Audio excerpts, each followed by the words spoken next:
हैदराबाद में समाजी तंज़ीम ऐं सिविल सोसाइटी पारां बहरिया टाउन, HDA, थरकोल ऐं ॿियनि सिंध दुश्मन मंसूबनि ख़िलाफ़ हैदर चौक खां प्रेस क्लब ताईं रैली कढी एहतजाजी मुज़ाहिरो कयो वियो। कामरेड बख्शल थल्लो, असलम परवेज़ उमरानी, प्रोफेसर इमदाद चांडियो, अमीर आज़ाद पंवर, फेरोज़ा लाशारी ऐं ॿियनि जो चवणो त वफ़ाक़ी तोड़े सूबाई हुकूमत मलिक रियाज़ सां मिली भगत करे सिंध जे सरहदी पट्टी, थर, लाड़ ऐं कोहिस्तान ते कब्ज़े जी कोशिश करे रहिया आहिनि, जॾहिं त उन मुल्क ख़िलाफ़ आवाज़ उथारींदड़ कारकुननि ऐं अॻवाननि ते कूड़ा केस दाख़िल करे जेलनि में विधो वञे थो। कहिड़े मुक़दस नाले सां रद्द कई वञे ऐं सिंध जे ज़मीननि जा वारिस मालिक सिंध जा स्लो करे वासी। असां पाण चाहियूं था त असांजी सिंध में तरक़ी थिए, पर तरक़ी जो इहो हरगिज़ मतिलबु न आहे त असांजे जेका सिंधी आवाम आहे उन जे जेके पंहिंजो जायूं आहिनि सालनि खां जेके रहंदड़ आहिनि उन्हनि जा घर ख़ाली कराए उन ते कब्ज़ा करे उन्हनि कया विया आहिनि ऐं केतिरा ई मेगा प्रोजेक्ट इन्हनि शुरू कया आहिनि जंहिंमें सिंधियुनि सां तमामु घणी नाइंसाफ़ी थी रही आहे, वालार थी रही।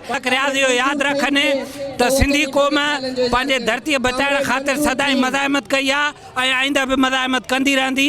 त बहरिया सिटी हुजे, DHA हुजे, कमांडर सिटी हुजे या इन क़िस्म जा ॿिया मेगा प्रोजेक्ट हुजनि, ज़ुल्फ़कार आबाद हुजे, सिंधी आवाम उनखे रद्द करे चुको आहे। जेका सिंध जे ज़मीनुनि ते वालार नाजाइज़ बहरिया टाउन ऐं ॿियनि स्कीमुनि नाले में कई वई आहे, इहा इंतिहाई नाजाइज़ आहे ऐं जेके सिंध हुकूमत ऐं ॿियनि क़ुवतुनि जो हुन सां गठजोड़ आहे उहो बि क़ाबिल मज़म्मत आहे। सिंध ते जेको इन्हनि जो तारीख़ी हमिलो थियो आहे हिन जे ख़िलाफ़ सॼी सिंध जी आवाम उथी पई आहे ऐं सिंध जी आवाम इन गैर क़ानूनी बिल्डर माफ़िया जे जेको आहे ड्रामो इनखे बिल्कुलु रिजेक्ट कंदी। सिंध जो शौर इहो मञाए चुको आहे त सिंध जा माण्हू ढिनल न आहिनि, सिंध जा माण्हू मुनज़िम तरीक़े सां रोडनि रस्तनि ते आहिनि। असां पंहिंजे वजूद जी बका जी जंग विड़ूं पिया। जेको रियासती जबर आहे इन जे ख़िलाफ़ इहो अवामी एहतिजाज आहे ऐं उन तरक़ी जे ख़िलाफ़ आहे जेका धरती धड़ी उहो असां सिंधी चऊं था उहो कॾहिं सोनी घोरियोसीं जेको कन छिने। सो इहे तरक़ियूं जेके आहिनि से मकान माण्हुनि जी तरबत ते निकिरनि थियूं। सिंध जे अंदरि